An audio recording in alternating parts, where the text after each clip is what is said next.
today's lecture. First, the legal disclaimer. The views expressed during the lecture and the Q&A do not necessarily reflect those of the University of Michigan. As usual, we'll have a 1-hour presentation.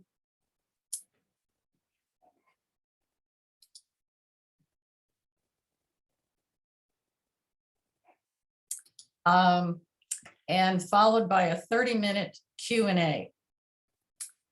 Please remember to post your questions using the Q&A icon. Just as a message to everyone, the closed caption option has been turned on your computer. It's now my pleasure to introduce our speaker. Tamara Stotz, MA, LMFT, FT, is an individual marriage and family therapist in Minnesota in private practice for the past 8 years. She works with aging adults and their families around concerns such as chronic and terminal illness, retirement, grief, and loss, and family conflict. Tamara has experience working in many settings, including assisted living, hospice, in-home, and long-term care. In addition, she has published research on experiences of grief and guilt among caregivers of individuals living with dementia, as well as grief experiences of aging adults in the COVID-19 pandemic. She is continuously honored to be part of her clients' lives and support families during stressful and rewarding times of life. I will now turn the webinar over to Tamara.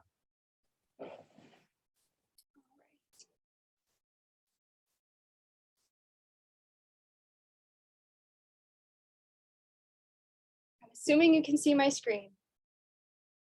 Wonderful. Well, good morning, everybody. Thank you for joining me today. Thank you for giving me the opportunity to connect with you today to talk about this topic. All right. As was said, my name is Tamara, my gobbledygook at the end of my name. So I'm a family therapist. I love working with families who are going through hard things. And then the FT after my name means I'm a fellow in thanatology, which means that I have expertise in death, dying, and bereavement.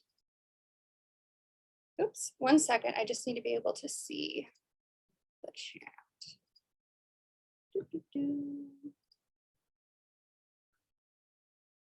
Okay, there we go. All right, so today the topic I'm going to be talking about is coping with chronic and terminal illness as we age, strategies for cultivating resilience. My hope is to cover a lot of content, but kind of at a high level in a way, and hope that you walk away with some hands-on things that you can be doing, or even just some validation of what you're already doing. So what we'll be doing together today, we're going to talk a bit about chronic illness, a bit about terminal illness. This is all kind of like, yeah, that's the title. Yeah. We're going to talk about resilience, and you're hopefully going to walk away with some strategies. I will say one thing about me as a presenter. I have what is usually called FOMO, and not a fear of missing out, but a fear of missed opportunities is what I call it. An opportunity to share information. And so this is probably the least number of slides I've ever had, which I don't know, means something, I guess. Maybe I'm advancing in some way, but I'm hopeful that I'm going to cover a fair amount of content with you today and have an engaging discussion as well. So to kind of set the stage of what we're talking about when we say chronic illness. So the definition, according to the CDC, of chronic illness is kind of very broad, and they talk about conditions that last 1 year or more and require ongoing medical attention or limit activities of daily living, or both. So that's kind of where we are when we're talking about chronic illness. The most common chronic illnesses as we age are listed here. So kind of self-explanatory there: blood pressure issues, cholesterol, arthritis. Like they talked about these illnesses that can affect our activities of daily living and need some sort of ongoing medical, or in the case of depression, possibly medical, pharmaceutical, or therapeutic intervention. Some sort of management, right? It's something that needs to be managed on an ongoing basis. That's the chronic nature of it. I like visuals to a certain extent. You'll notice there's practically no pictures on my slides. I'm not a pictures on slides person, but I thought this was a really kind of a neat visual way to look at it as well. It's saying the same thing, but kind of thinking about, at least at the time of this publication, which looks like it was 2021, 80% of adults 65 or older have at least one chronic condition, which you might go, yeah, of course, or you might go, oh, that seems like a lot, right? I think statistics are fascinating.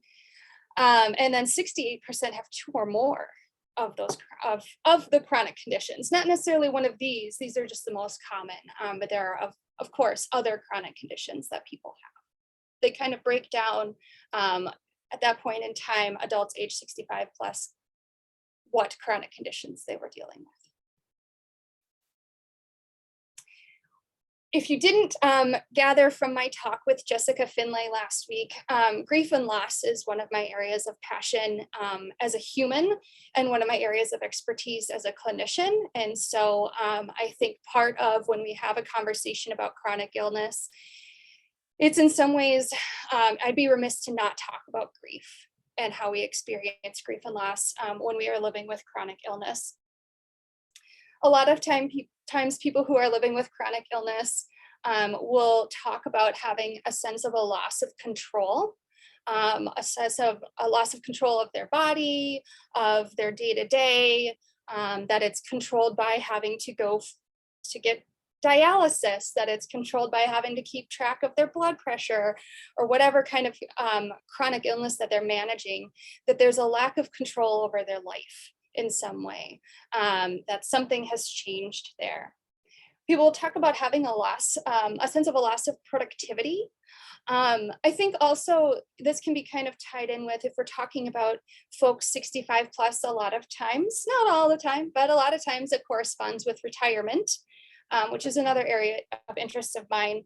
But people can talk about feeling like they can't, what is their purpose? I can't produce anymore. I'm not being active in the same way as as a coworker, as an employee. And people, when they are experiencing chronic illnesses that limit their ability to do the things that they used to do, possibly in a work way, we can feel a sense of a loss of productivity. Who am I if I can't do these things?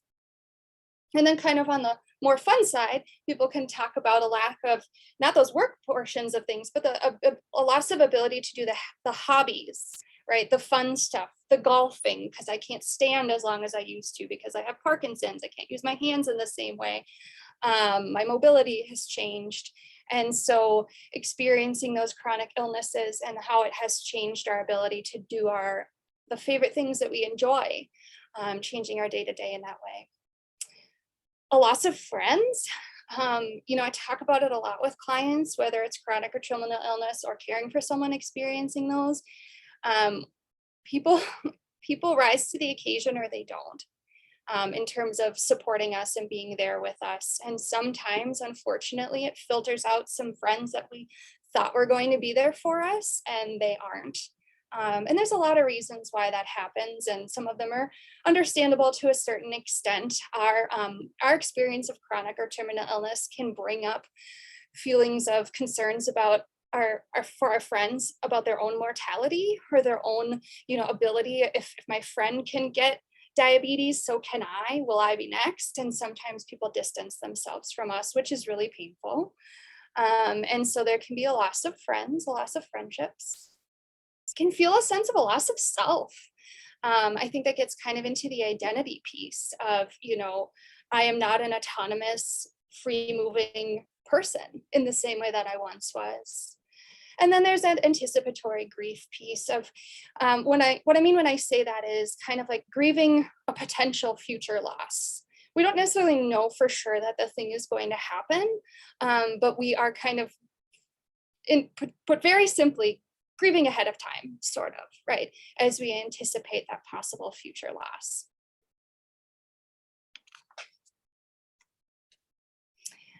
What does resilience look like when living with chronic illness? So I'm trying to have kind of a little bit of both sides of the coin here in this conversation today of just, talking about things that aren't very pleasant, That's usually my job, is to talk about things that aren't very pleasant. That's a lot of times why families hire me, to be honest. I've had many clients say, you help us have hard conversations. And I find, honestly, tremendous purpose and passion in doing that, because I think there are really important conversations we need to be having. And I'll talk about that a little bit more later in some of the strategies. But I think there are really important conversations we should be having that actually are related to building our resilience, and hopefully also allaying some of the anxiety for ourselves and for our families as we age. So some of the ways that we can cultivate resilience when living with chronic illness is managing our diseases and acknowledging what they are.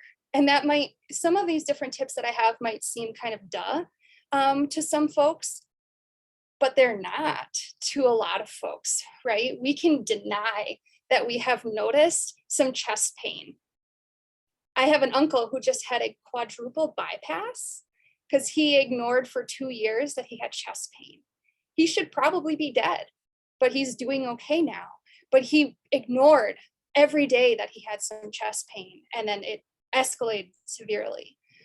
So it's the importance of managing our diseases, of getting the diagnostics done that we need to get done in order to know what's going on in our bodies. It's stress management, knowing when is it time to quit that job? When is it time to stop volunteering at that place with the toxic leader? When is it time to take more deep breaths and slow down? Eating healthy. What does your diet look like?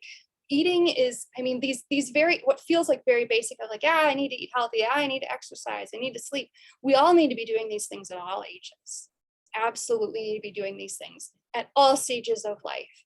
And they are clear things that we have the ability to do, that we have the ability to change. We might not be able to change the chronic illness that we have, and we certainly might not be able to change the terminal illness that we have, but these are things that we actually can do and should be doing. I'm not good at all of them either. I don't like exercising, if I'm honest, but it's an important thing to do, and I try. Getting adequate sleep, giving our brain the time to power down, clear things out, start refreshed, paying attention to sleep disturbances, getting a sleep study if you need to, regular vaccinations, staying on top of the things you need to stay on top of, shingles vaccines, flu shots, etc. Keeping your doctor's appointments. How many people, I'm sure if we could raise our hands, we all know someone who, like I just talked about my uncle, we all know someone who's put off regular doctor's appointments because they don't like going to the doctor. And then sometimes something's really bad by the time that they do. And so one of the ways to cultivate resilience when you're living with chronic illness is to stay on top of those appointments. Not just managing that disease, but staying on top of your regular preventive care, because other diseases can start too, right? And regularly socializing. We know that isolation is its own pandemic, ultimately. We know the detriment that it causes one's mental health, regardless of your age. But regularly socializing when you have chronic illness, getting the support of your peers, of other people in your community, not isolating yourself, because it can feel very isolating to live with a chronic illness. It can feel like no one understands. And sometimes maybe people around you don't understand. And so building a support system, I'm getting ahead of myself. I have that later in the presentation. I just kind of wanted to set the stage for what we're talking about when we talk about chronic and terminal illness.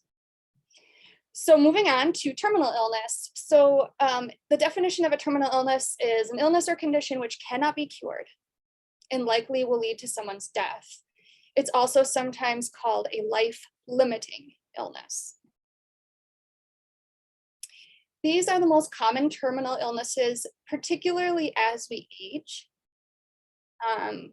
You'll notice COVID is number 3, right? Just think 2.5 years ago, wasn't even on our radar. We didn't know it was coming. And so heart disease, cancers, COVID, cerebrovascular issues, Alzheimer's disease and other related dementias, respiratory issues, diabetes, unintentional injury. kidney issues, and then influenza and pneumonia. I don't know about you if you remember this, but I remember always hearing, pneumonia is old person's best friend. That used to be kind of, I don't know, sort of the way to go. And it's moved down to number 10 now, right? We're back up on where heart disease is number 1, cancer is number 2. And we can live with these conditions for some time, right? We can cope with cancer for some time, but it is ultimately something that in a lot of situations will be terminal. And so this is just some data. The link is there. So some of the experiences of grief and loss that we can have when we're living with terminal illnesses. So I'm going to talk about self and others. And so self, similar to chronic illnesses, right? Feeling that loss of control, productivity, friends, activities, anticipatory grief.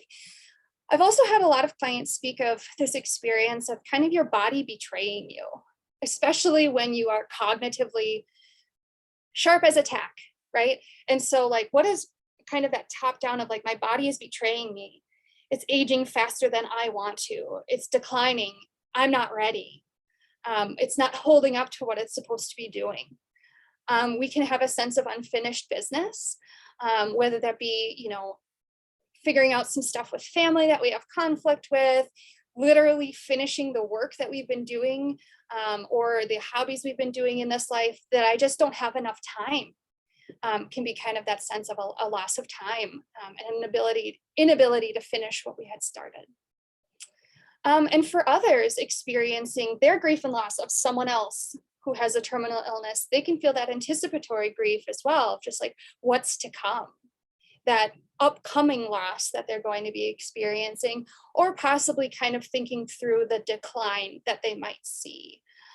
We know, on this previous slide, right, number 5, Alzheimer's disease, we know that is a chronic, eventually terminal, progressive disease process. And so we know people lose different capacities along the way. And so a lot of people will speak of experiencing anticipatory grief of like, what happens when my mom doesn't know my name anymore? And the heartbreak that can feel. And that's where I come in and we talk about it. We talk about that may or may not happen. And it's not a choice your mom's making. It doesn't mean she doesn't love you. All of the dynamics that go into that. Very real fear, very real concern. And others might also have a sense of unfinished business, right? Whether that be you're losing a spouse or losing a parent or losing a friend, just you needed more time or you needed to resolve something, and kind of a fear that you might not be able to. I swear we're going to end on a high note. All right, resilience, the R word. Here we go. This is your first crowd participation if you would like to. We had a really robust discussion last week. I thought it was delightful. So before I get into defining resilience based on the literature, I would love if you want to type into the chat box, not the Q&A, that's for later, but the chat box, what do you think of when you hear the word resilience?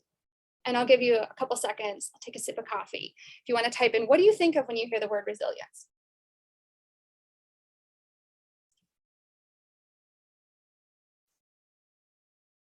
I love it. I love it. Everyone's so chatty. Strength of character, bouncing back, flexibility, bouncing back. Oh my gosh, 5 people have said bouncing back. I love it. Ability to face facts. Love that. Courage, staying positive. Yes. Yes. That you can handle it. Ability to go with the flow. Able to overcome problems. Doing what you got to do. Equanimity. Love it. Spot on, y'all. Looking on the bright side. Changing what I do or how I perceive it. Coping to the best of your ability. A can-do attitude. There's bouncing back again. There's a theme here. I'm a qualitative researcher, so I'm like, oh, bouncing back. Bouncing back is a theme. Coping with tough situations. I love it. We are on the same page. Thank you for sharing. Delightful. Delightful. Accepting what is, focusing on what you have control over, are grateful for. Yeah, absolutely. Absolutely. Thank you, everyone. You're telling me about what resilience is. Absolutely. Oh, interesting. So people keep sending things in. We're taking a different turn, feeling guilt when you are not all these things. Oofda. Yeah. Yeah. I say stereotypical Minnesotan stuff. It just comes out. I don't know how to stop it. Yeah. Oofda. Yeah. It's just real. Yeah. Okay. Sure. So feeling some guilt when you're not doing these things.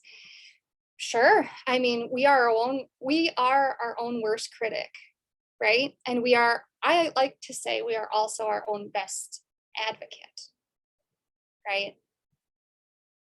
Absolutely. Doing what you can. Sometimes our best is less than it was yesterday. Absolutely. Oh, I love this. Bouncing back might not be an option when we bounce. How about bouncing forward? Ooh, I love that. Bouncing forward. I love it. I love it so much. Well, here's the good news. Here's the good news. Resilience is available to everyone. Everyone. And I'm not just saying that because I want to be optimistic. I'm actually not an optimist by trait. And so I've just got research from other people that is saying this. So I'm going to lean into that. The good news is resilience is available to all. It is something you can cultivate. Please take away that concept from today. So research shows us that it's really not a distinct personality trait that only some people possess. It's not you're born resilient or you're not. It's yes or no, and you'll never get there, right? It's really actually a combination of actions, behaviors, and thoughts that individuals at any age can learn and develop. I think that exclamation point might be mine. That emphasis might be mine. I have moments of optimism, but George Bonanno has done a lot of research on this and has some really awesome writing about it. That particular article from 2004, which I believe I have in my resources section, is all about loss and coping and resilience and is really excellent. But they talk about it like a muscle. It's something we can exercise. It's something we can build. And so we're born with muscles, right? We are born not muscular necessarily, but we can build those, we can exercise them. It takes time and intentionality, right? Bouncing forward, I love that. I'm going to use that. Thank you. Is not necessarily something that's just like, of course, right? We have to go, okay, let's cultivate this. Just kind of an example that is relevant, thinking about retirement. It's kind of the difference between seeing retirement time as a threat to like who you are and to your day-to-day and your structure, seeing it as an opportunity, right? Sometimes it's how we approach things. Sometimes it's attitude. Sometimes it's perspective. So that's kind of just one example. So let's define resilience. Let's kind of piece this out a little bit. It's a unique combination of internal and external factors. And so I'm going to kind of tell you a little bit about each of these. I'm going to go into them a little bit more about what that might look like day to day.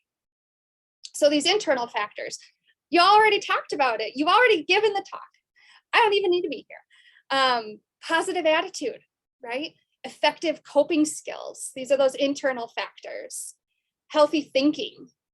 External factors, so choosing to engage in hobbies, maintaining those relationships through a strong support system, as I kind of started talking about, like not isolating yourself, and then making use of resources that are available in your community, other systems as well. So I'm going to talk a little bit more about each of these factors. Excuse me. Do you ever have coffee burps? I'm sorry. Sorry. What you see is what you get here. So this positive attitude. So there's an element of flexibility, right? Having an openness to new experiences, trying new things. When you can, and I understand, having a sense of optimism. There's adaptability. Can you cultivate the ability to stay calm in stressful situations? I should preface all of these things that I'm about to say with a when you can, right? When you can. You will and already have faced situations where these things are really, really hard to do or feel absolutely impossible. And even if you don't accomplish a thing or approach it the way you wanted to, that doesn't mean you are suddenly not resilient, right? It doesn't just go away. It's still a quality that you have cultivated and you will find again. It's just that sometimes we are faced with such painful or stressful or overwhelming situations that our ability to cope is really, really tested. And sometimes it doesn't go as best as we'd want it to. And so also, I think with resilience is having some compassion for ourselves that our best might not feel like it was enough. And it still was, right? And it means that at that time, whatever we were dealing with was more than we could handle, because that's what life gives us. It gives us more than we can handle. And so really kind of knowing that you'll have another opportunity, right? This is life. You'll have another opportunity to practice resilience because something else hard will happen. And so positive attitude, so that adaptability. So can you cultivate the ability to stay calm in stressful situations? Can you cultivate an ability to roll with the punches? Somebody even said that in the chat, so you're same page. Can you adapt to exerting control where you can, letting go where you can't? That also is in the chat, right? So we're on the same page here. You know, the Serenity Prayer, right? We don't have to necessarily use the word God, use the word God if you'd like. And so kind of like, grant me the serenity to accept the things I cannot change. Oh my gosh, it's so hard for me too. The courage to change the things I can and the wisdom to know the difference. I think that's all resilience, right? The wisdom, the courage, it's all resilience. It's all part of resilience, is cultivating those things and practicing them. This is not a destination. It's the journey, right? This is not something we're working toward that someday we'll arrive at and then we're there. It's all along the way. Effective coping skills. So this is another internal factor. And so the ones I kind of actually wanted to touch in on are this idea of mindfulness, which is a concept that gets thrown around a lot, has been a little watered down, if I'm honest, but I think we can talk about it very simply as staying in the present moment. Can we put our feet on the ground? I'm short, so my feet don't naturally hit the ground in my chair. Kind of staying in that present moment versus having anxiety about the future. I'm an anxious person, not super great at this. You might not be great at it either, or you might be super zen. I don't know. But there's a couple tools with mindfulness that I really like that I also try to practice. We know that breathing changes our brains. It affects our nervous system. And it's like, oh, we're breathing all the time. Yeah, but we're not thinking about it. And so when we actually call it to attention, so there's the idea of square breathing. Other people do it different ways in terms of how long the seconds are and that sort of thing. But I like square because it's equal and uniform. I like efficiency. And so square breathing is where you count to 4 as you breathe in. You hold it for 4 seconds. You count to 4 as you breathe out. And it's not like 1, 2, 3, 4. 1, 2, 3, 4. And then you hold it for 4. So let's just try this. I'll have no idea whether or not you're actually doing this with me, but I'm going to trust that at least one of you is. So let's breathe in. Hold it. Breathe out. Hold it. Just doing it once, I'm calmer than I was. And you usually want to do it a few times. The other exercise you can try to get you back into this present moment, back into your body, is a 5 senses exercise. So what you do is you look around the room, and you can talk to yourself if you like. I do it all the time. Or you can do it internally, which is also self-talk, which can go very negative. I work on that with clients a lot. And so you can talk out loud or internal. You look around the room, look around the outside, name each sense and something that you see, hear, or feel. So let's try that. I see a red car. I feel my hips on my chair. I hear my colleague's white noise machine next to me. He's a psychiatrist. What are my other senses? Let's see here. I see, I hear, I feel, I smell my coffee breath Being honest, that's the only thing I smell right now is just a bit of coffee. I'm forgetting my other senses. Oh, I taste coffee. This morning, you get what you get. I'm an hour ahead of or behind you. Yeah, it's 8:30. I don't know, 9:30 time.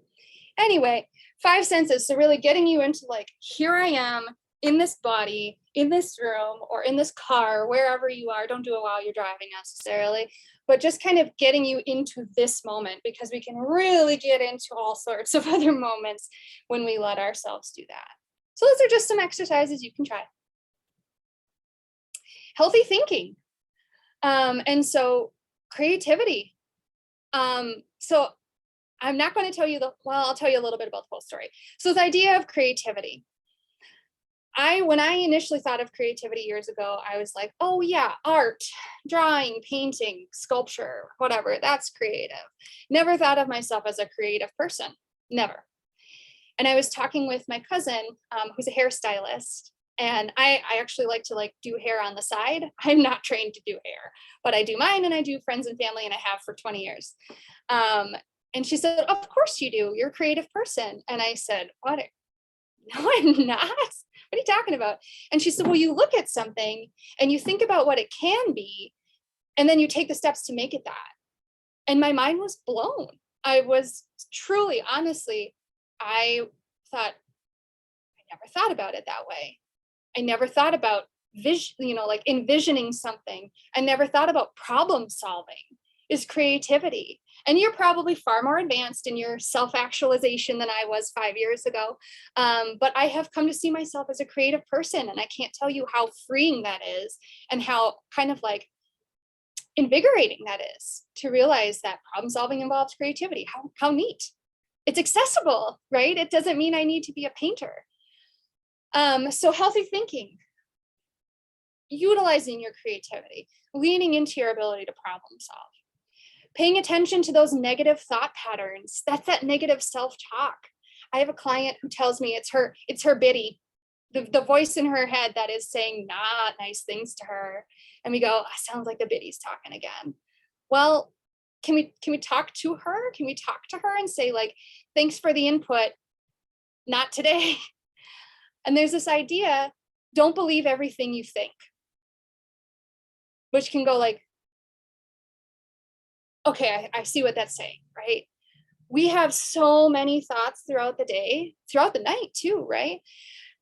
Not everything is accurate. Not everything is real. Not everything's going to come true. I mean, I know this full well as an anxious human. Not everything that I think is going to happen is what's going to happen. And so really being careful of noticing those negative thought patterns and going, I like to think of it as like a speed bump. I was just talking about this with a client yesterday. The space between stimulus and response, this is where we change, right? This space. And so what can we do to widen that space so that we can go speed bump? Oh, I see where I'm headed with that, right? And go, no, I see where my thinking is headed, and I'm not going to go there, right? There was a wonderful comment in the chat discussion last week when we were talking about grief and COVID. And it was someone talking about, I started gardening, and I'm not a gardener, she said. And noticing that growth, noticing the growth in the plants. Growth is hopeful, she said. And it just stayed with me, and it will be staying with me. And the bouncing forward will be staying with me. So thank you for these gifts. There's this idea of post-traumatic growth. A lot of us have heard of post-traumatic stress disorder, right? Following traumatic events or traumatic experiences. There's also this idea of post-traumatic growth, right? That we're able to grow from our experiences. And I hope you don't hear any of this as like poo-poo Pollyanna, like everything's going to be fine. Some things, trust me, like I said, I am not naturally optimistic. Not everything's going to be fine, right? We're all going to die. The people we love are going to die. Our pets are going to die. it's all going, I'm a really fun friend, let me tell you. And because I probably bring that up most times I'm with my friends of like, yeah, well, we're all dying already. So, but I can be fun in other ways. But there's this idea of post-traumatic growth. And so kind of like, can we hold both of those things together of like, life is pain, life is pleasure. It's all together. It's both and. When we get into this dichotomous yes, no, black, white thinking, we get into trouble, right? And so life is actually pretty great, but paying attention to the way that you're thinking. You don't need to suddenly become an eternal optimist. I will never be an eternal optimist. Moving to those external factors, right? So choosing to engage in our hobbies, thinking about how we choose to spend our days and our time matters. Right? I'm a person who I say to my partner, I'm like, I just don't feel like this is meaningful. And he says, does everything have to be meaningful? And I say, yeah, for me, it does. He kind of has this idea of like, time enjoyed is not time wasted. And I don't necessarily agree with that for myself. I'm like, yeah, I enjoyed it, but it still felt like I wasted time. So we all have different ideas about what's important to us and how we want to spend our time. And so it's very subjective, but kind of that idea with this way of building resilience, cultivating resilience is just understanding our element of choice in how we spend our time.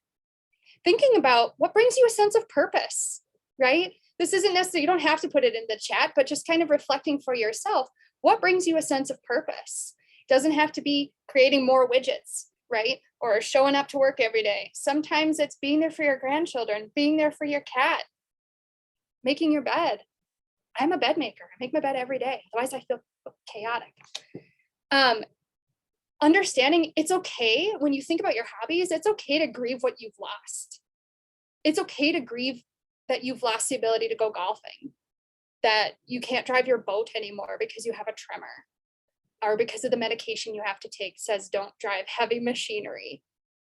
When I think of machinery, I think of like a combine. I grew up on a pig farm, and so I'm like, yeah, I won't drive a combine, but it also includes a car. It's okay to grieve what you've lost or what's changed. So sometimes I think when we think about, I'll give me back grief and loss again. When we think about grief and loss, it's like, it has to be something that's completely gone away. Change is loss. Change is also loss. It means that something is different. And that usually means that something has ended or has decreased or has increased that you didn't want to, right? And so it's okay when you're thinking about your hobbies to grieve, to let yourself grieve what you've lost and what's changed. And then making goals. Humans need small goals, not just like, I'm going to get back to doing everything that I previously enjoyed.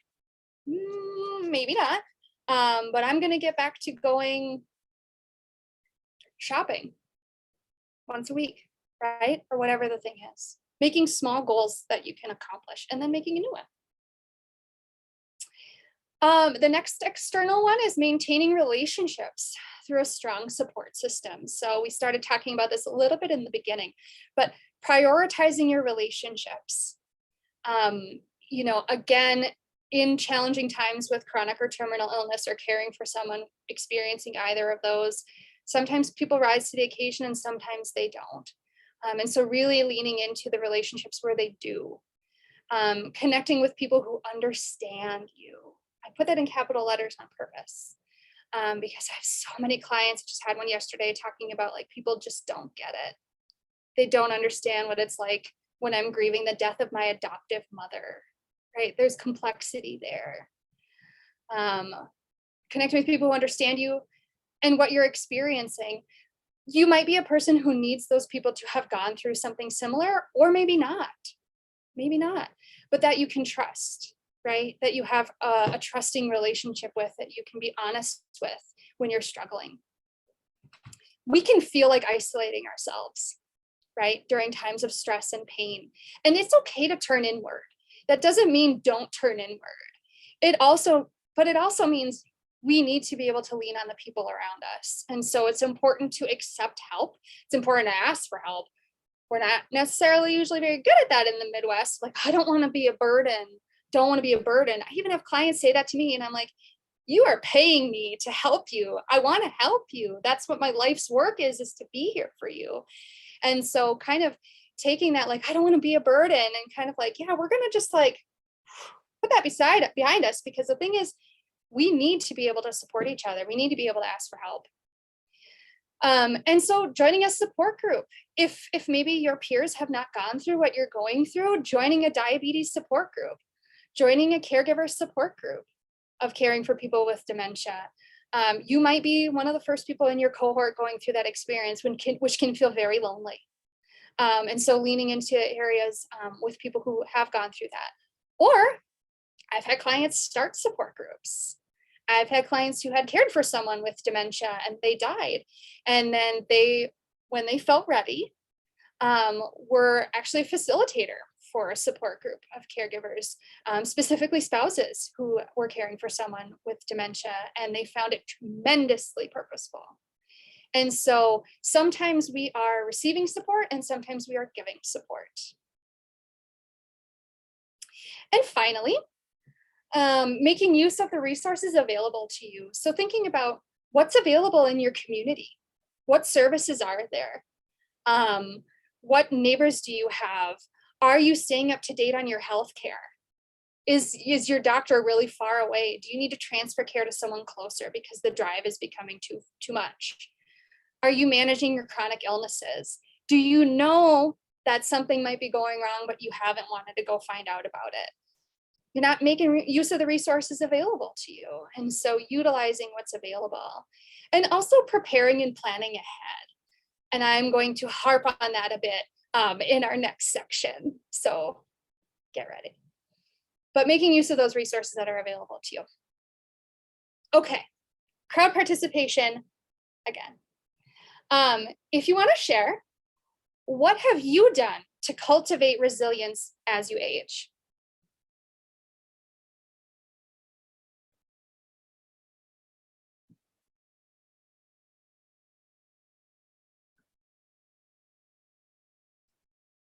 Type it into the chat box if you'd like. Wonderful. Learned Zoom for family and social groups. Learned Zoom for a choir. I hadn't even thought about that. Working on mindfulness meditation. Exercising daily. Finding meaningful activities. Growing plants in pots. Trying new things. Joining online groups. Attending healthy aging lectures. Yes. Oh, I love this feeling of fear and doing it anyway. I love that. Oh, you moved to be near children and grandchildren. Absolutely. Yep. Building that social support, volunteering, exercising, socializing, cooking and baking. Absolutely. I remember at the beginning of the pandemic when they ran out of flour or sourdough or whatever was going on because everyone was baking bread. Oh, I love this. Putting myself in environments that I know will challenge me. Yes. Working that muscle. Learning Zoom for a handbell choir rehearsals. Neat. Adopting a rescue pit bull. Wonderful to watch her change every day as she grows up. Yes, right? We're able to notice more. I have a lot of hostas in my yard. And so my favorite time of year is actually like sort of to the tail end now, is noticing just those little buds coming up and watching even throughout the day how they've grown. It's one of my favorite things. Moving to Michigan upon retirement to be with grandkids, spiritual connection, writing letters to grandchildren, volunteering to help other people. Yeah, see, sometimes you are the support and you feel good when you do that too. Walking outside, meditating, fostering rescue dogs. Oh, you have so many wonderful ideas. I love it. I love it. Journaling. I love it. Journaling and contemplating. What did I do for others? What did I do for my brain? What did I do for my heart? What did I do for my wellness? I love that. Doing online church services, making new friends, giving up some clutter and paring down. Yes. Oh my gosh, yes. We were in our houses and we're like, oh, I really need to remodel. Oh, I really have a lot of stuff I need to get rid of. Yeah, absolutely. I love this. Thank you everyone for sharing. I'm going to keep going because I'm aware of the time and I am a chatty Cathy. So here are some more strategies. And I'm going to go a bit quickly because, like I said, I have a fear of missed opportunities. So I'm going to cover a fair amount of information and then we're going to connect. So prepare. Here I am. I'm really, really fun at parties. We're all going to die. Where can we prepare? We can prepare in our decisions, which ultimately means we prepare in some documents.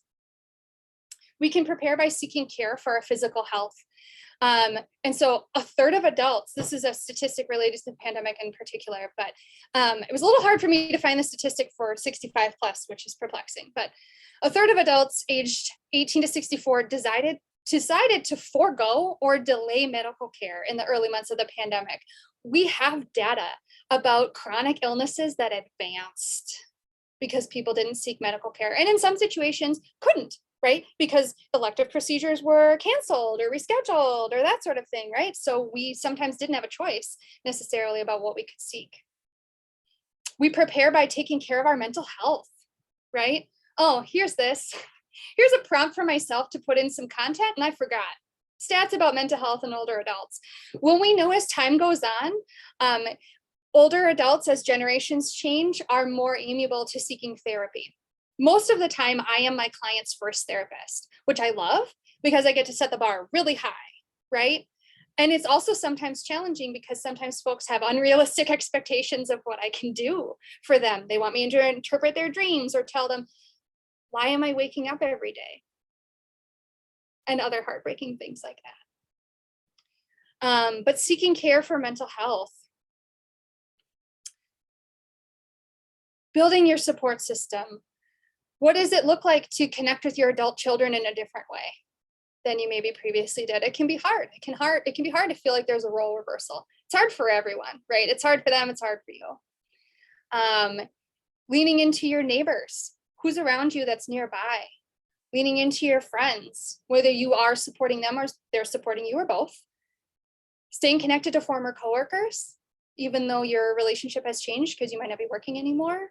Your nieces, your nephews, your grandchildren, right? Like, what does that look like? Maybe they're bringing you cookies and that's support, right? It doesn't necessarily mean that they're helping you with your finances. It just maybe means that they're calling you once in a while.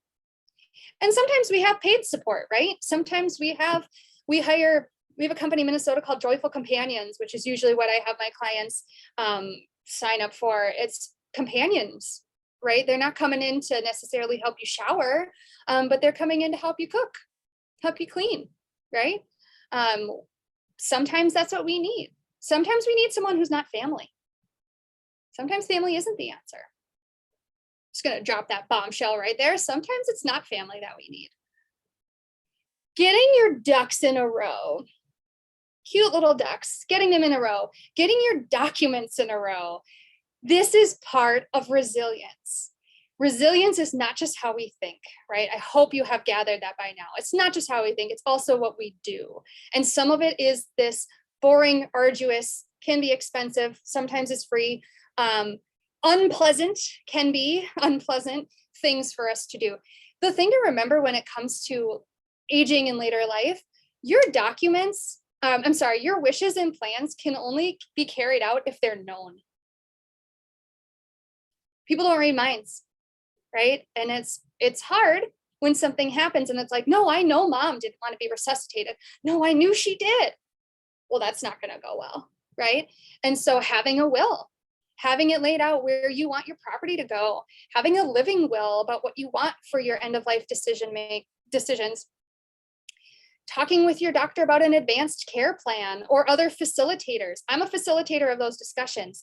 There are lots of people who can facilitate a family discussion on an advanced care plan that lays out exactly what you want for resuscitation, intubation, dialysis, what you want in your funeral, what is important to you in later life, end of life. There's a form called a POLST, which at least in Minnesota, we call the Provider's Orders for Life-Sustaining Treatment. That's a really important document if you have a life-limiting illness. It essentially takes your wishes and makes it a doctor's orders, which means, well, hell or high water, it better be followed. That's usually like a bright colored sheet of paper that we put on the fridge. And you also, I think, you carry a copy with you because we don't all have a life-changing event at home. We might be at the mall. Think about location. Do you want to age in place? Is your house conducive to doing that? If you live in a 3-level house with your bathroom downstairs or upstairs, you might not be able to age in place. Can you get your house modified to stay in place? Or do you need to move? Thinking about moving. There's a logical progression here. Thinking about, will I at some point need residential long-term care? There are different levels of care. I'm probably preaching to the choir here, but that independent living where you don't need any assistance at all. Assisted living where you might need a little bit of help. You might go down for a lunch. You might have somebody helping you a little bit with medications, maybe some light housekeeping. Skilled nursing where you have some advanced needs, where you need more hands-on care, where you have limited mobility. And memory care where you have memory loss going on and you need to have a higher level of care there. Thinking about, as I manage chronic illnesses, palliative care, where you have a support team surrounding you that's going to make sure you're comfortable, make sure you're getting the care that you need. It's a really wonderful, not utilized enough system and program. So asking about that when you're working with a specialist or physician in their care system, is palliative care an option for you? And then toward end of life, utilizing hospice care, which is included in Medicare. It's free, y'all. It's free. Utilize it. It is abysmal. The longest, I'm pretty sure, I'd have to look up a new statistic on this, but the average length of stay in hospice is 18 days. Hospice is deemed applicable when you have medical providers that say if your disease course stayed the course, you'd have 6 months or less of life left. 6 months. And yet people enter into hospice care so late and don't get these services and supports. It's like a 13-member multidisciplinary team. I've worked in hospice. It is remarkable. And then your family is able to get grief support for 12, 13 months after your death. It's fantastic and so helpful for you and for family. And so getting more information about hospice care. I talk about all of this with all my clients. I ask, what documentation do you have in place? Oh, I don't. We got to get that up and running. I am not dying. Well, I mean, we're all dying, but I have an advanced care plan. I'm nowhere near the traditional age of needing to have those decisions made. Yes, I'm a full code. I want to be resuscitated. I want to be all those things, but something can happen to me. Absolutely, something can happen to me. We take the largest risk every day of driving. And so anyway, it's important to have these documents in place, even if you don't have a chronic or terminal illness. But being aware of what services are available to you, being aware of what residential options are available to you nearby is important. Preparing for your death, thinking through, deciding what life-saving treatments do you or do you not want. I have bugged my parents who are in their 60s and 70s for years, like, get your ducks in a row, you guys. We need to know what you want, my brother and I. Come to find out, my dad doesn't want to die at home. Never would have thought that. He wants to die in a hospital or in a nursing facility. He doesn't want to die at home. Never would have known that if we hadn't started talking about it. Funeral planning, estate planning. We give these gifts to our families when we plan ahead. This is part of resilience. Paring down, getting rid of what you don't need. Because if you don't, your family will have to do that, right? When you're gone. You want to talk about a burden? That's a burden, right? So paring down what you decide you don't need anymore. Talking with your family about what you want to hand down to them. Preparing your family for your death. Talking about it. There are always more pleasant things to talk about. There's a really great book called Can We Talk About Something More Pleasant? By Roz Chast. It's a graphic novel. I don't know. It's illustrations. It's beautiful. It's about a daughter caring for her parents. And yes, there is always something more pleasant to talk about. No, Thanksgiving doesn't necessarily sound like, yeah, I would love to talk about funeral planning. If you don't talk about it, people don't know what you want. And then they're making decisions when they're feeling really emotional because you just had a heart attack. And that really, really stinks.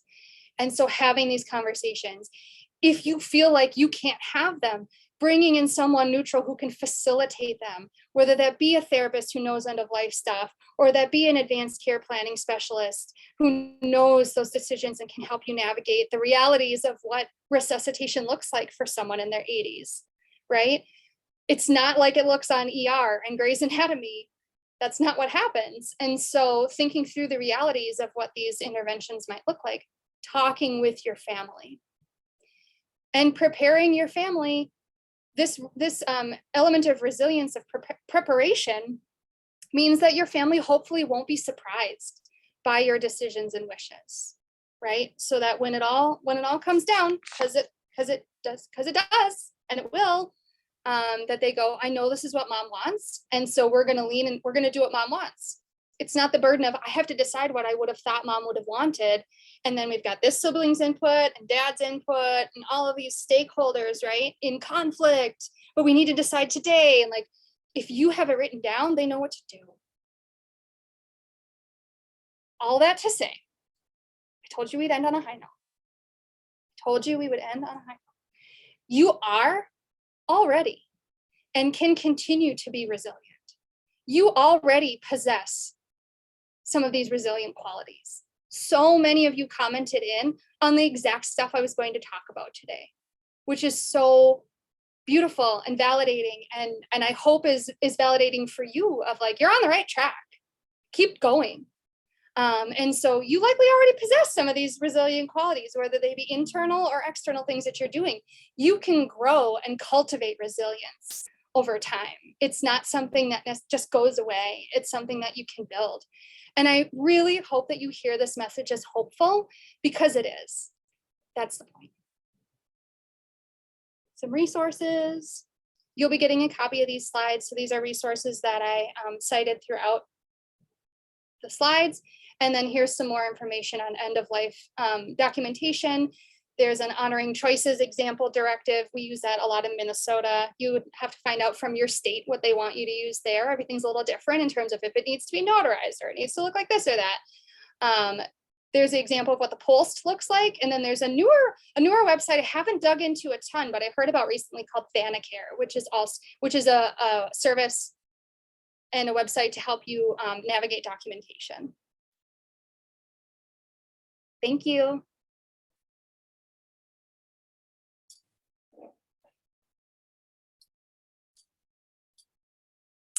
A big thank you to Tamara Stotz for today's program, and thank you to our audience for joining us today. We will upload the recording in 1 week after the live session and share the slides with you. There's also recordings of previous presentations available for you to check. Please remember to bookmark our YouTube playlist if you have not. And we look forward to being with you in the future. Now let's see if we have some questions here. Go ahead and add questions into the Q&A, and I'll feed those to our speaker. One that we have is, as a single aging person who lives at a great distance from my children, how do I decide when to move closer? It's difficult to move as a single person. Absolutely. So I talk about this a lot with the families I work with, whether it be like in your situation, a move to be closer that maybe isn't being prompted by a crisis yet, or folks who are trying to decide when a parent needs to move into long-term care, or when you yourself need to move into long-term care. There's no perfect time. There just really is no perfect time. I think we have a sense of like, I'll know when. And you might have something that goes, now's the time, right? People tend to move, whether it be like in your situation or be moving into a residential care setting where somebody needs services. Unfortunately, people wait till there's a health event a lot of times, too many times. We wait until there's a stroke or a fall and a broken hip, and then we end up in a transitional care unit, and then we end up in a nursing home.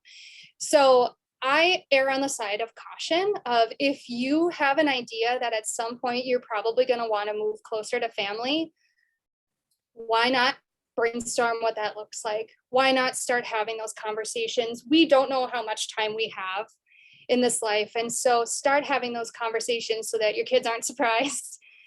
And or, you're able to be, when we have a time of calm, we're able to be strategic about what we want, right? You're able to be strategic about the neighborhood you want to move into, if it's a townhome, if it's a single patio home, if it's an apartment, whatever, right? You have the ability to be strategic, which is part of resilience. And so I guess I would say start having those conversations, start brainstorming what that looks like. And if it would be helpful to be in the same, area as your kids and your grandkids, I can't remember if you mentioned grandkids, spend some time with them, right? And so I guess I'm of the mind, if you know what's going to happen down the road, or you have kind of a sense it's probably going to be in the future, start talking about it, start thinking about it, because you probably, unless you have a lot of conflict with your kids, you probably won't regret being closer to them. And then when something happens, not if, because it's when, you'll be there.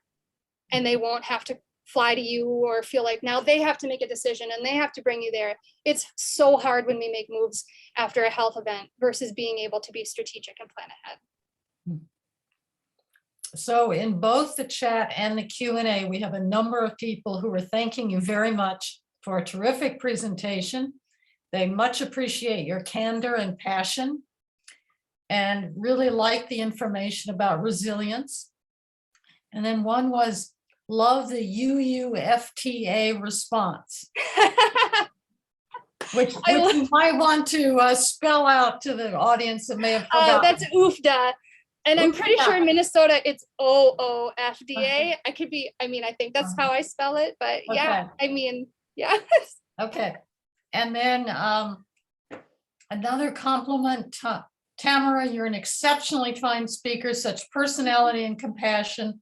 Thanks for a great start to my day. You're gonna make me cry. Well, here's a more difficult one. Okay. How would I find someone like yourself in my area or healthcare system? Yeah, for sure. So a couple different things. So I'm a therapist, right? I'm a mental health therapist. And so usually the first place that I suggest people try to find a mental health professional is Psychology Today.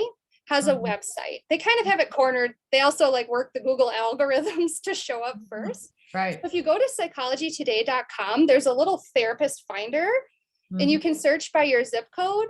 And then there's a lot of other things you can search by. You can search by your age, you can search by your insurance, you can search by distance, and then really read their profiles, because unfortunately I'm very opinionated that you need to have specialties. And there are people who say they work with older adults and they don't know anything about working with older adults. So read their bio. If it says, I love working with women after they have children, they might not be any good at working with older adults. And so really kind of dig into what they're saying they do and give them a phone call and see how you feel when you talk to them. I get a lot of referrals from doctors. So talk with your primary care provider, who can also connect you with resources. You can connect with your, I'm assuming every state has these, your area agency on aging or your AAA. We have those in Minnesota. I'm assuming other states have them too. There are a lot of resources through the Alzheimer's Association website, has a navigator for support groups as well. So there's a lot of different ways to get support, but I guess those are some online searching, and then also connecting with your primary care, who can kind of connect you to. The other most common way, actually, the most common way that people come to find me is through their adult children. And so it's true. They're like, I need you to talk to my mom. And I'm like, does your mom know you're calling me? Okay, we can keep talking then, right? And so utilizing your family to help you find something too. Okay, so we now have some more conventional types of questions. Someone saying, my husband has COPD, on oxygen all the time. He's 83 and all his friends have died. Yeah. He's stubborn and doesn't want to open up to new things. Is this something you're hearing about? Any way that I can, his sole source of socialization, except for family visits, is the wife. Any way I can increase his socialization? Good question. Gosh, That's stubborn. I'm familiar with being stubborn, and I'm familiar with working with stubborn people. And so I think there's a few different things you can do. I think we can talk about sometimes people don't necessarily connect with really how important socializing is. And what does it mean to socialize? And I think we have kind of reframed what it means to socialize now with the pandemic. Is there a way that he can connect with other people online? Is there other things that can break down some of the barriers that way if he doesn't want to go anywhere? I think also, you're not going to like this answer. There's also an element of accepting the things we cannot change, the courage to change the things we can, and the wisdom to know the difference. You know, there's an element of that. I absolutely have clients, I mean, at any age, but especially my older folks. I'm thinking of someone in his 90s where I, made some different suggestions for how, we can navigate some things a little differently with some different people. And he's like, I see what you're saying, and I don't think I can do that. And I said, fair enough, right? So we can make all the suggestions we want till we're blue in the face, and people still have choice.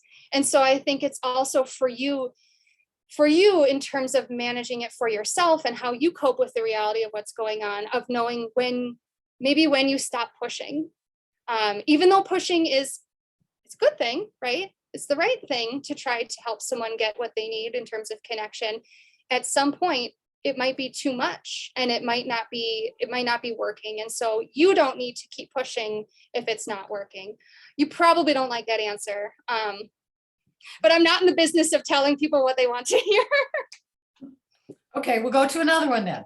Sounds good. If caring for family at home, what are the legal requirements when the person dies if not in hospice? We are in Michigan and do not seem to have MOLST or POLST, working on getting a DNR completed. Yeah, so what you can do or cannot do with a body varies state to state. So I can't speak to Michigan. I don't live in Michigan, but every state is different in terms of how long you can keep a body at home. There are traditions where you can keep a body on ice for like 3 days, I think. So it all varies. I'm sorry, I don't have a clearer answer there because it is state to state, and I don't want to give you incorrect information. But you can always connect with a funeral home in your community, and they can give you that answer. You can also, I'm also kind of a legislation geek. I don't know. You can Google, Michigan statute and see if there's any specific laws and statute about how long a body can be kept at home. But I would call a local funeral home. They should have the answer to that. I have a friend and colleague who was a mortician. She's my go-to for Minnesota stuff. But it might be different than you might think. But yeah, definitely connect with your local resources. Okay. Another one. How do you find an intergenerational friend group? I'm 79, never married, no children, no family near, and during COVID lost friends. Yeah, absolutely. One of the things that comes to mind for me, and I think they still exist, it was something actually I participated in probably 10 more years ago, was a thing called Socrates Cafe. There's discussion groups. The other thing that comes to mind for me, the term cafe made me think of this. There are things called death cafes. If you like talking about existential things, which obviously I do, they are intergenerational. I have colleagues that are part of them. I have friends that are part of them. So there's discussion groups that can be interesting. I think leaning into your neighborhood. Neighborhoods change a lot over the course of time. I know when I moved into my neighborhood 10 years ago, everyone there was older, and now there's more children, right? So things change over the course of time. So I think I would connect in your neighborhood. And then also like hobbies that are things that you enjoy. So if you enjoy different playing cards or different sports or that sort of thing, I think you will naturally find some intergenerational kinds of things there too.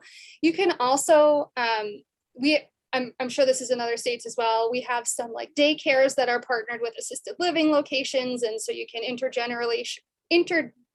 intergenerationally interact with younger kids there too. So volunteering, I think is really helpful too, to build friends and being open to making friends. I don't know how it is in Michigan, but in Minnesota, we talk about Minnesota nice. And then other people will say Minnesota ice. And like, cause like, if you're not from Minnesota, you'll never make friends. I love making friends with people that aren't from Minnesota because I get to show them all the fun things. So you just have to find a version of that in your area, right? Who likes to connect you with other things. And I think it's an openness to trying new things and being in different spaces and starting conversations. Yeah, just as a comment, our Osher Lifelong Learning Institute had set up during COVID an online meeting place called the Smoozery for people to schmooze. I love it. And that's going to continue in the future because people really enjoyed having just a chance to talk with others through Zoom. And something like that could be available. Okay, let's see. So there's another question. My in-laws are 89 and 90 years old. Oops, just moved. Somebody added something. Where'd it go? In-laws, 89, 90 years old, still living in their home unassisted. They don't have a backup plan in place and are conflicted about making any commitment to move or get assistance. Any suggestions on how to get them to take some sort of action? As an in-law, I feel awkward being the one to push the topic. This is probably very similar to one that we already talked about. It's so hard. It's so hard.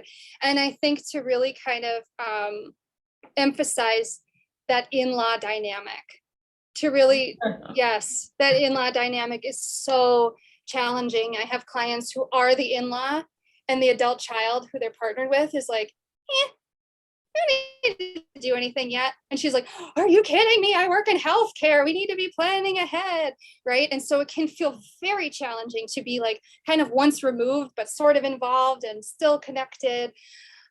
Suggestions on how to have them take some sort of action. Oh, it's so hard. That's sometimes where people will bring in someone like me to facilitate a hard conversation, as long as they agree to being a part of it, right? They have every right to say no to having those conversations. Sometimes it unfortunately takes a significant health event.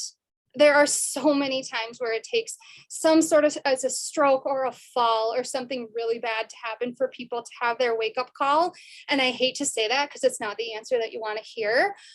You can continue to gently nudge. I think there's this balance of like being authentic, gently nudging, being aware, and not just push, because there's this dynamic of pursuer distancer. We talk about this with couples. We talk about it with, friends, anyone, coworkers, anybody.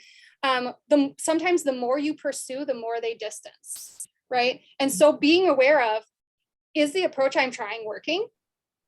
No, they're actually like, we are not talking about this, Rhonda, never, getting more vehement about it. Okay, maybe I need to step back.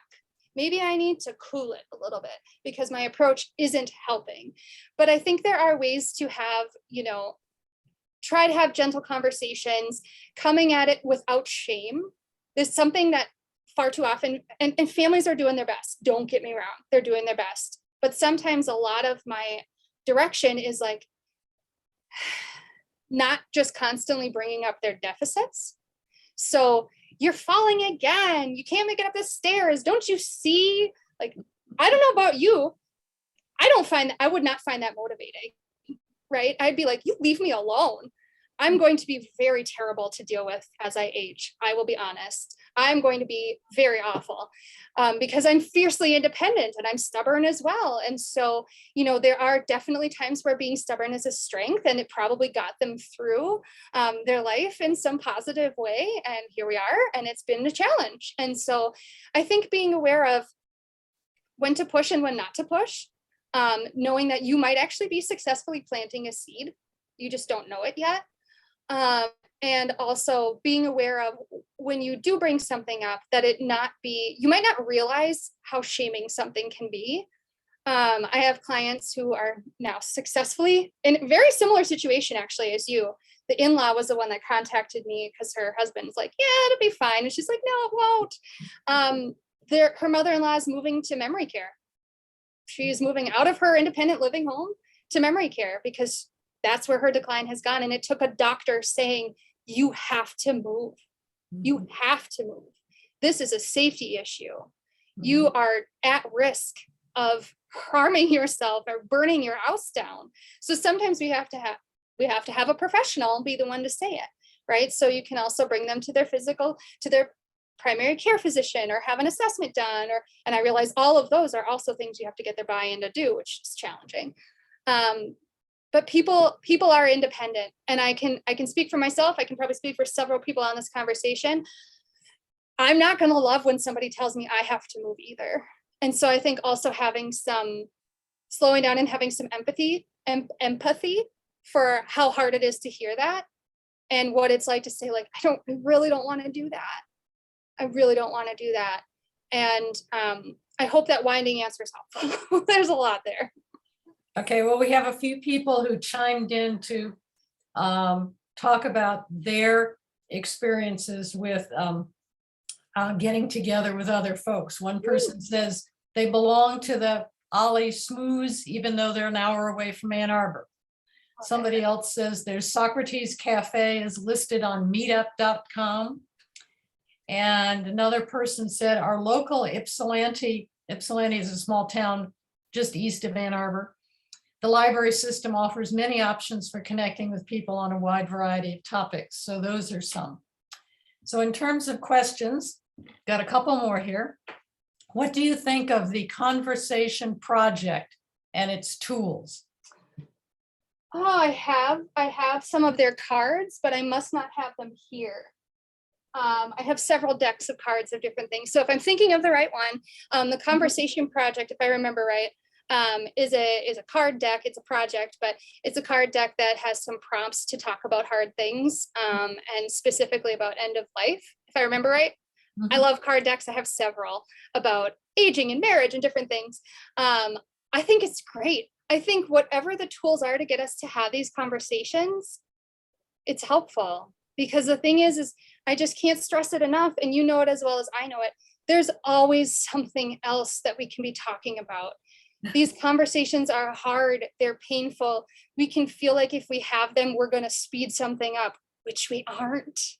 Having these conversations doesn't make our cancer spread faster. It just means that our family and I are on the same page. And so I think it's resilient, it's proactive, it's compassionate toward yourself, it's compassionate toward your family to be having these conversations, whether or not it's something you're able to do on your own, or it's something you need to utilize your primary care provider for, or someone else. Like, I think any tool that helps people have these conversations is so helpful, and you'll figure out what works best for you. And it might take a couple different tools or a couple different people. But I just think these conversations are so important, and they are a hallmark part of living with chronic and terminal illness, is talking about what those experiences are like with our families to the extent that you want to. But especially with terminal illness, having these conversations about decisions, because that's the best gift we can give to our families, is the knowledge of what we want. So that when something happens and they're emotional and sad and grieving what's going on, they're not also having to decide, did mom want to be cremated or not? Right? That's heavy. So you give your children, you give your family, you give your niece, your nephews, whoever is going to care for you, an opportunity to have a gift when you tell them what you want. So there's a comment that kind of fits in with some of the discussion we've been having. The person says, one motivation for making a move to different living arrangements is to move when you are well and healthy and can still make friends. Yes, absolutely. I mean, the thing is like, a lot of adult children I will talk to will say, I think my mom would do so much better. She would do so much better in assisted living. She would have friends. She wouldn't be isolated. She wouldn't be burdened by who's going to mow the lawn this week. Absolutely. There's so many reasons to be proactive. There's so many reasons to do that. And again, there's no perfect time. There is no perfect time. But when you move when you're well and healthy, you can choose where you're going. You can make those decisions. You can go and tour and you can say, it doesn't feel right. Or you can go and tour and go, oh my gosh, this is the neighborhood I grew up in, right? And those social connections and not feeling isolated, absolutely move when you're healthy and you can participate in the activities that they have. or you can suggest new activities and bring them to life, right? And make those social connections, which is building your support system. It's all related to stuff we've talked about today. So someone has put up on the chat that you can access conversation project tools at theconversationproject.org. Wonderful. So another person is saying, I live in a walk-in, walk-out apartment and have a walk-in shower. I feel like I could live here for a long time, but maybe not forever. How do you know when to start looking at or for care facilities? Yeah, ooh, that's a, well, there's a few different things. So kind of looking at the possible illnesses that you have or illnesses in your family that might sometime come to pass in your life, and kind of like, how does that affect mobility or not? You can also, one thing that has really been helpful with a client recently is getting an occupational therapy assessment. There are private agencies that do that if your health insurance doesn't cover it or however, having them do an occupational therapy assessment. So they're going to look at your environment and your mobility within it and your ability to do the things that you need to do in your environment. And they might be able to tell you whether or not your house is safe. So getting kind of a third party opinion can be helpful too. There's an industry called universal design, which helps modify homes to be able to be aged in place. And so you can have an assessment done to find out if your home is safe for that, if you'll be able to stay in there. And then of course, it's also kind of, sort of at the mercy of of health events that happen too, because yes, you might have a walk-in bathroom, you might have a walk-in shower, and at some point you might be wheelchair bound, and making sure that the door frames are wide enough and whether or not you can transfer yourself into that walk-in shower, right? So there's so many pieces. It's a moving target, and it always will be, right? Our bodies are always doing all sorts of things, good and bad. But kind of just keeping the pulse for yourself of, do you feel safe? Do you feel like you're doing okay where you are, and being honest with yourself about that? No, I feel vulnerable. I feel like I might slip and fall because the water's really slippery in that shower, right? So checking in with yourself too. So kind of a little bit of both, of checking in with yourself, and also you can get some third party assessments that can help you say like, I don't know if I would stay here much longer.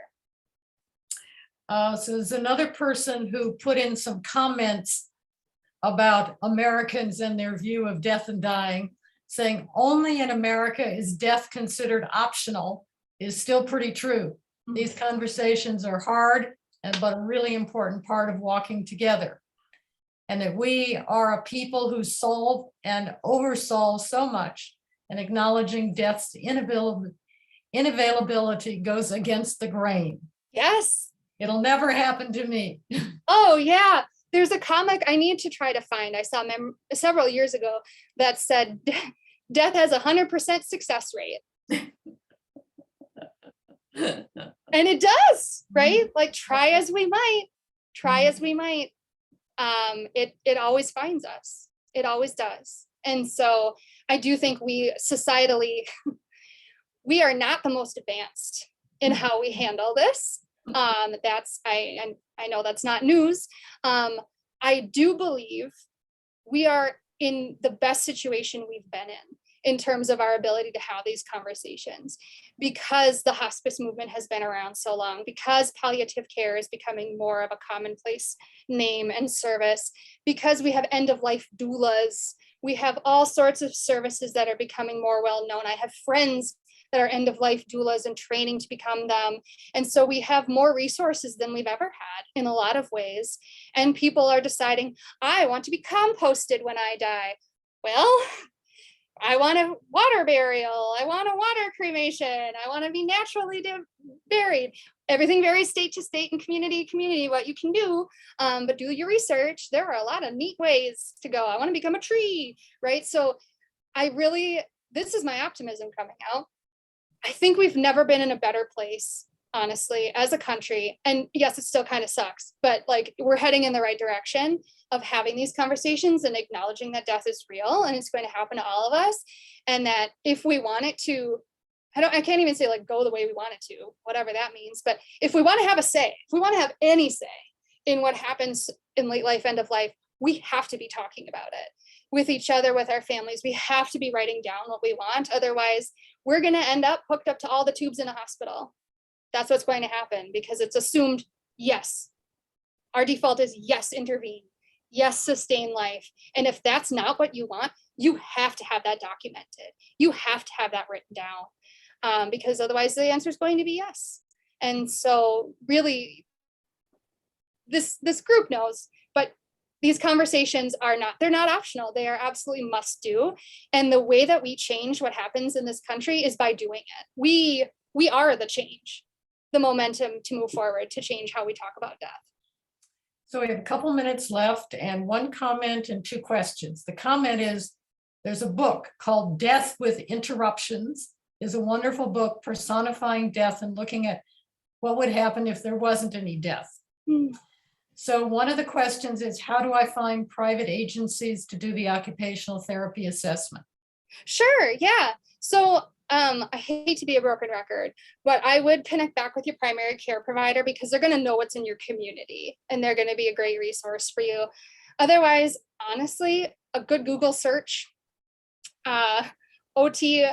OT agencies near me, and then kind of dig into them a little bit and see how you feel when you call them. Ask about how expensive it is.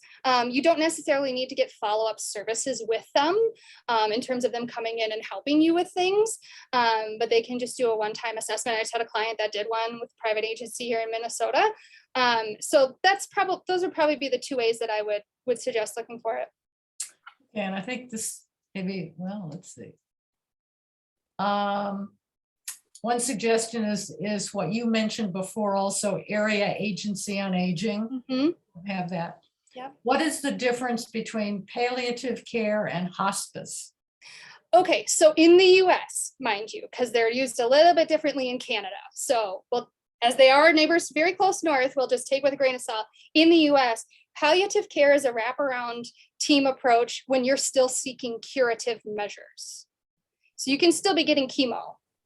And so it's a team approach. Sometimes it's more hospital based, but a team approach with psychosocial support. So there might be a social worker, a pharmacist, there might be an OT involved, but it's just a more thorough support system as you're going through a chronic illness or a potential terminal illness, but you're still seeking curative measures. Hospice, you are not seeking curative measures anymore. Essentially, the goals are different. Your goals are for comfort when you are when you are accessing hospice care and when you are eligible for hospice care. If you're still seeking chemo, you can't get hospice care. So it's a shift in what your goals are. And then with hospice, the care team is, like I said, I think it's about 13 people, a chaplain, a massage therapist, pet therapy, music therapy. We had my grandfather died with hospice services, and we had a gal come in and was playing music. She was playing guitar and singing songs right before he died, and it was beautiful. So really it's about, are you still seeking curative measures? Are you not seeking curative measures and you're focused on comfort? And they will focus on quality of life as you pass, is kind of the emphasis with hospice. That's the 30-second answer. Okay. Well, I think that concludes the questions that we have, although I'm sure many in the audience could think up more questions. And I wanted to thank our speaker very much for being with us today and helping us all out.